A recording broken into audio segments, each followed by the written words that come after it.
খেয়াল করেন আমার স্ক্রিনটাতে খুবই ছোট্ট একটা জিনিস,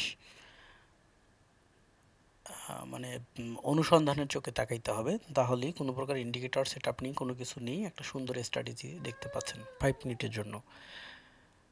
এই তো এই জায়গা থেকে শুরু, এখানে শেষ, আবার শুরু শেষ, শুরু শেষ, শুরু শেষ, শুরু শেষ।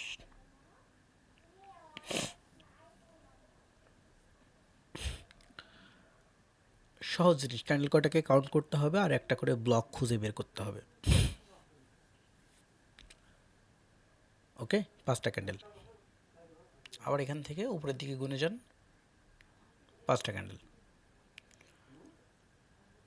আবার এখান থেকে ডাউনে গুনেন,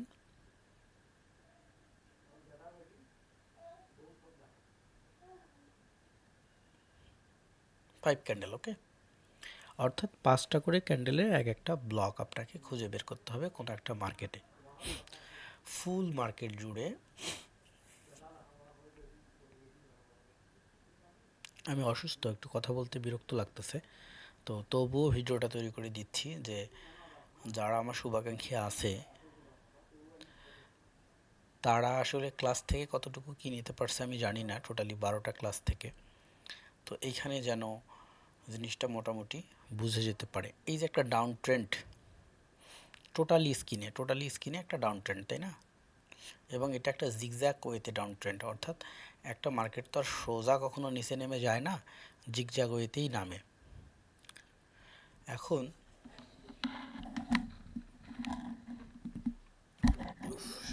সরি, মেইন ফ্যাক্ট হচ্ছে আপনার আগে খুঁজে বের করতে হবে আপনার জায়গাটা, একটা মেইন পয়েন্ট। আমরা চলে যাই আমাদের স্ক্রিনে, আমাদের ক্লাসের অ্যাডভান্স ব্যাচে যারা ছিলেন তাদের হয়তো বা মনে আছে, খেয়াল করেন এতগুলো ব্যাচ, কতগুলো স্টুডেন্টকে শেখাইছি। আর তাদের মধ্যে কতজনই বা মনে রাখছে? বাই দ্য ওয়ে, প্রথম স্ট্র্যাটেজি মার্কেট সেন্টিমেন্ট স্ট্র্যাটেজি। হ্যাঁ, ওপেন করি,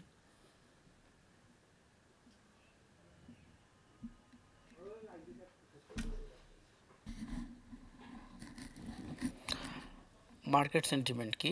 মার্কেট এটা একটা বিয়ারিশ সেন্টিমেন্ট, তাই না? এই স্ট্র্যাটেজি বুকগুলো আপনাদের কাছে আছে, এগুলো আমি আপনাদেরকে দিয়েছি এবং এটা ক্লাস 2তে ছিল না। এবং 5 মিনিটের ব্লকগুলোকে কীভাবে আইডেন্টিফাই করবেন দেখায় দেয়া আছে উদাহরণে। আপনারা যেহেতু লাইভ ক্লাস করছেন এগুলো সবই জানেন, এই যে রুলস রেগুলেশন, 5 মিনিটের ব্লক আইডেন্টিফাই এবং কিভাবে একটা ব্লকের পরে আর একটা ব্লকের তৈরি হয়। সো মাঝে মধ্যে দু একটা লস হবে, লস সবারই হয়, লস সবারই থাকবে, কিন্তু মানি ম্যানেজমেন্ট ইউজ করলে এই ছোট ছোট লস আপনাকে বড় কোনো ইম্প্যাক্টে ফেলতে পারবে না। কিন্তু আপনি যখন মানি ম্যানেজমেন্ট ইউজ করবেন না তখন অনেক বড় বড় লসগুলো হবে। তো বুকসটা যারা আপনার ব্যাচে ছিলেন তাদের সবার কাছে আছে স্ট্র্যাটেজি বুকস। তারপরে পরবর্তী একটা আছে, কোনটা জানি, মুভমেন্টাম।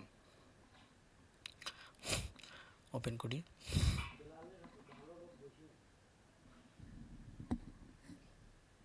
এই শিটটা অবশ্যই আপনাদের কাছে আছে। তো এখানে দেখতেই পাচ্ছেন ক্যান্ডেলের মুভমেন্ট এবং কোথায় যে কী ঘটনা ঘটাচ্ছে। এই ক্লাসে আপনারা আরও বিস্তারিত জানছেন। সো এখানে আর এগুলো খুলে বলার কোনো কিছুই নেই, জাস্ট উদাহরণস্বরূপ মনে করে দিচ্ছি এই কারণেই যে যে ক্লাসগুলো সিরিয়ালি ছিল 1 2 3 4 5 এভাবে সিরিয়ালি ক্লাসগুলোকে যে সাজানো হয়েছে, এই সবগুলো ক্লাসের যে বিষয়গুলো থিঙ্কিংগুলো আছে সবগুলোকে যদি আমরা ফিল করি এই মার্কেটে এসে, তাহলে কিন্তু আমরা জিনিসগুলো খুঁজে পাবো। এবং ওই মাইন্ড নিয়ে বসতে হবে মার্কেটে, ওই চোখ নিয়ে দেখতে হবে। প্রতিটা স্ট্র্যাটেজি যখন আপনার সেপারেট সেপারেট করে মুখস্থ থাকবে তখন আপনি কি করতে পারবেন, এই মার্কেট থেকে কিন্তু কোন স্ট্র্যাটেজিটা কোন জায়গায় খুঁজে বের করতে পারবেন, ট্রেডের পজিশন খুঁজে পাবেন। লস হবে এমনটা না যে আপনার লস হবে না। জিগজ্যাগটাকে দেখাই, 5 মিনিটের ব্লকগুলো কিভাবে বের হয়ে আসে দেখেন, এবং এখানে কয়টা এন্ট্রি নিলে কয়টা লস হওয়ার সম্ভাবনা আছে সেটাও আমরা দেখব।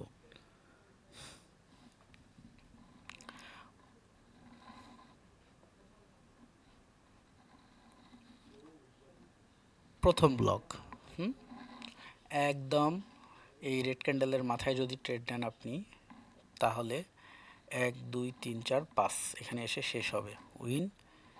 আবার যদি আপনি নিচে নেন তাহলেও কিন্তু ক্লোজিং হবে ওই যে রেডের নিচে, তার মানে উইন। আবার যদি আপনি উপরে নেন তাহলে কিন্তু পরের ব্লকে এসে উইন হবে। ড্র করে দেখায় সময় নষ্ট করে লাভ নেই। সো জাস্ট স্ক্রিনটাকে খেয়াল করেন এবং বোঝার চেষ্টা করেন।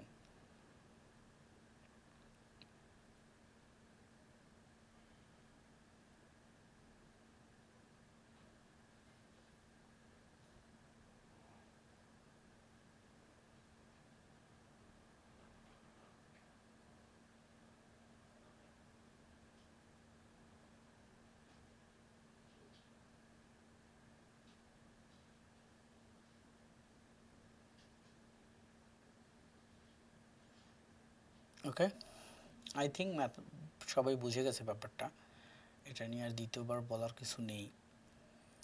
সো আমি সবাইকে রিকোয়েস্ট করব যে আপনাদের স্ট্র্যাটেজি বুকগুলোকে ফলো করেন এবং বুকগুলোকে ফলো করে সেই স্ট্র্যাটেজিটাকে রিয়েল মার্কেটে খুঁজে পাওয়ার জন্য যে পজিশনটা সেটাকে ফাইন্ড আউট করেন, তাহলেই আপনি সাকসেস হওয়ার রাস্তা খুঁজে পাবেন। কিন্তু এমনটা না যে সবাই যেটা করে যে একটা স্ট্র্যাটেজি দিলাম, একবার দুইবার বা একদিন দুই দিন ট্রেড করে দেখলো, ইন দ্য মিন টাইম আবার পরের ক্লাসে নতুন আরেকটা স্ট্র্যাটেজি দিলাম, সেটা নিয়ে দুই একদিন দেখলো, আবার পরের ক্লাসে আরেকটা দিলাম, এভাবে দেখার পরে প্রথমটা ভুলে গেল। তারপরে হঠাৎ একদিন গ্রুপের কেউ, অন্য কোনো স্টুডেন্ট, সে একটা স্ট্র্যাটেজি ধরে যখন স্ক্রিনশট পোস্ট করবে যে এটা ভালো কাজ করতেছে, তখন যেটা হবে সবে ওইটা নিয়ে আবার হুমড়ি খেয়ে পড়বে যে এটা কীভাবে কাজ করতেছে, কীভাবে বুঝলেন, কীভাবে কী করব। সো এগুলো আসলে কোনো মানে ওয়ে না। আপনি যদি বাস্তবতায় দেখতে চান বা থাকতে চান তাহলে আপনি এইভাবে করলে আপনি সাকসেস হতে পারবেন না। আপনার সাকসেস হওয়ার জন্য অবশ্যই আপনার একটা নিজস্ব ওয়ে থাকতে হবে। ওয়েটা হচ্ছে এমন যে আমি এই ওয়েতে যাব এবং আপনার একটা মাইন্ড ম্যাপিং করে নিতে হবে। এই মাইন্ড ম্যাপ ধরে আপনার আগাইতে হবে, অর্থাৎ আপনার আজকের কাজ কী, কালকের কাজ কী, কালকে আপনি কোন স্ট্র্যাটেজিটা নিয়ে দেখবেন এবং কোন স্ট্র্যাটেজিটাকে সিলেক্ট করলেন, কোনটা নিয়ে ট্রেড করবেন। হ্যাঁ, এরকম আপনার একটা ম্যাপ থাকতে হবে। কিন্তু আমরা প্রত্যেকেই রাত্রেবেলা শুয়ে শুয়ে যেটা ডিসিশন নেই পরের দিন সেটা ভুলে যাই, অথবা আজকে ট্রেড করার সময় কিছু কিছু জিনিস আমার নজরে আসছে যে এই জিনিসগুলো করা ভুল হচ্ছে, কালকে আমি এগুলোকে অ্যাভয়েড করব, কিন্তু পরের দিন ট্রেড করার সময় এই জিনিসগুলো ভুলে যাই। তো এইটাকে কেটে উঠতে গেলে আপনাকে ডায়েরি ইউজ করতে হবে, মাস্ট বি। এবং ডায়েরিটাতে আপনার এই বিষয়গুলো লিখতে হবে যে কালকে আমি কোন কোন জিনিসগুলোকে ফলো করব, কোন কোনটাকে আমি অ্যাভয়েড করব। আর must be money management use করতে হবে। সো আপনার কাছে শিওর শর্ট স্ট্র্যাটেজি আছে মানেই যে আপনি বিগ বিগ ট্রেড করবেন তা কিন্তু না। এই যে ছোট ছোট ট্রেড দেখতে পাচ্ছেন আমার স্ক্রিনে, ছোট ছোট ট্রেড করতে হবে, লস হলে ছোট হোক আর লাভ হলেও ছোট হোক। তো যখন যেটা হবে যে আপনি যদি 10টা যদি আপনি ট্রেডের মধ্যে যদি আপনি 6টাও যদি আপনি এরকম ছোট ছোট প্রফিট করেন আর যদি আপনার 4টাও লস হয়ে যায়, সো তারপরেও আপনি কি মার্কেটে প্রফিট নিয়ে সার্ভাইভ করতে পারবেন। So money management is a big fact. Okay, best of luck.